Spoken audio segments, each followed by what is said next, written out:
칼럼 시작하겠습니다. 오신 분들 환영합니다. 요청 주제로 이용찬에 대한 이야기를 거기에 한화 반응은 이란 주제로 영상을 만들어 달라는 요청이 있었고 이 주제로 토론을 해보려고 합니다. 일단 부산에서는 이용찬을 어떻게 바라볼까요? 급할 것은 없다. 다른 팀이 데려가려면 한 명이 부산으로 가야 하죠. 오히려 여기에 더 관심을 보이는 것 같습니다. 실제로 구단 관계자는 다른 팀들 다 만나고 오세요. 에이전트에게 이렇게 이야기를 했을 정도이니까요. 또 한편으로는 괘씸죄도 있었을 겁니다. 이용찬 선수는 금지 약물과 음주운전으로 무리를 일으킨 선수입니다. 금지 약물은 비시즌에는 먹어도 되나 KBO에는 신고를 했어야 했지만 이용찬 선수는 KBO에도 구단에도 신고하지 않았습니다. 거기서 출전 정지를 당했었죠. 정상 참작할 이유는 있다고 해도 무리를 일으킨 건 일으킨 겁니다. 그리고 그 무리를 결국 두산 베어스가 커버친 것이고요. 오기업도 힘들고 이번에 FA도 많아서 복잡한데 FA를 신청을 했다? 부산에서 과연 이용찬 선수를 좋게 볼 수 있을까요? 꼭 데리고 가야 한다 생각할 수 있을까요? 막말로 그냥 좋은 선수 데리고 오기 위한 재료로 쓰고 싶다. 실제로도 그러한 모양새는 보이고 있습니다. 여기에 보시면 이용찬 선수 에이전시가 23일 라이브 피칭을 계획하고 있다. 근데 대관이 쉽지 않다.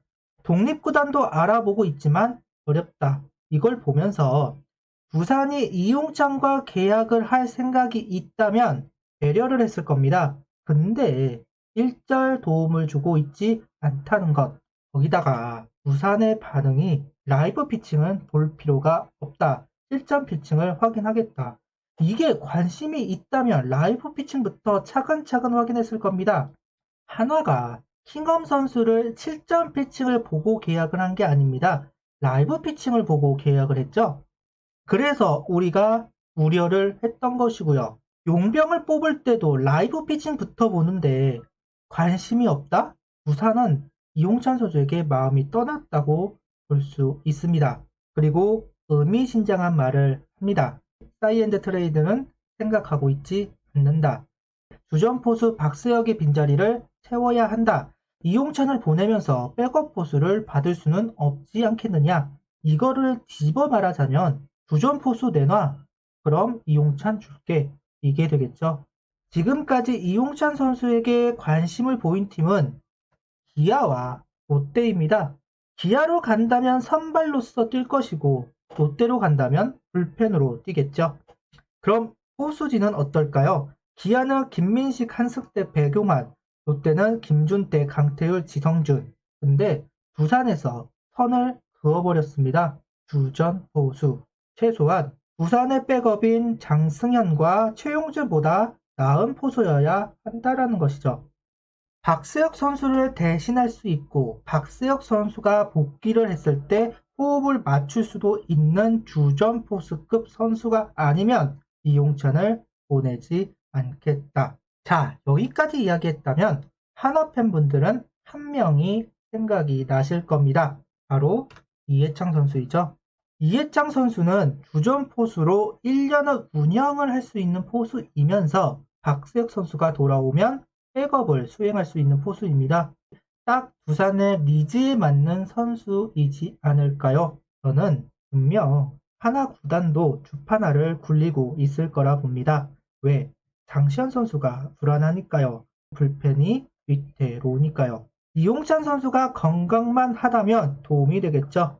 그리고 이번에 2차 드래프트가 있습니다. 그때 이해창 선수가 풀릴 가능성 높습니다. 우리는 박상원 선수와 허관의 선수에게 기회를 주어야 합니다. 주전 최지원 선수가 있을 때 이 두 선수를 성장시켜야 하는 대원칙이 있습니다. 어차피 2차 드래프트에서 풀릴 선수 조금 일찍 보내는 것도 하나의 방법이 될 수도 있겠죠. 갑자기 뜬금없이 이 기사가 떴습니다.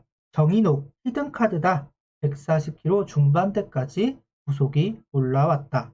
여러분, 정인욱의 주무기가 뭘까요? 바로 속구와 포크입니다. 이용찬 선수와 같죠. 거기다가 선발과 불펜도 된다는 공통점도 있고요. 이 기사가 아무 이유 없이 나오지는 않았을 겁니다. 그 이유가 기자가 정인욱을 추적조사한 것도 아닐 텐데 140kg 중반대가 나왔다는 걸 어떻게 알죠? 구단에서 흘린 겁니다.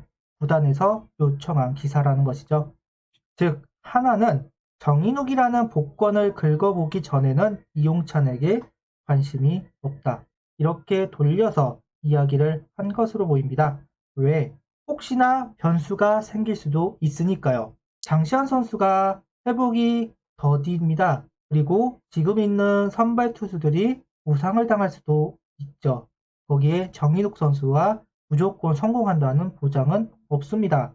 몇 가지 대안은 있고 그 대안이 모두 깨진다면 그때 이용찬을 생각할 수 있습니다. 근데 한화가 됐든 우린 이용찬에게 관심이 없어요 라고 단언을 해버릴 수는 없으니까 이 기사를 내보낸 것 같습니다. 정민철 단장의 성격 다들 아시지 않습니까? 이리 재고 저리 재고 확실하지 않으면 진행을 하지 않는 성격. 이용찬 선수에 대한 확신도 없을 거고 그동안 구단에서 만들어 놓은 대안도 활용하기 전에 일을 진행한다? 정민철 단장과는 거리가 있어 보입니다. 현재 이용찬의 구속은 142kg 정도가 나온다고 하고 정인욱 선수는 140 중반대가 나온다고 하고 형 상태를 확인할 수 어려운 선수 거기다가 선수 한 명을 보내야 하는 선수와 아무 리스크 없이 몸 상태도 확인할 수 있는 선수 여러분들은 어떤 선수를 선택하시겠나요?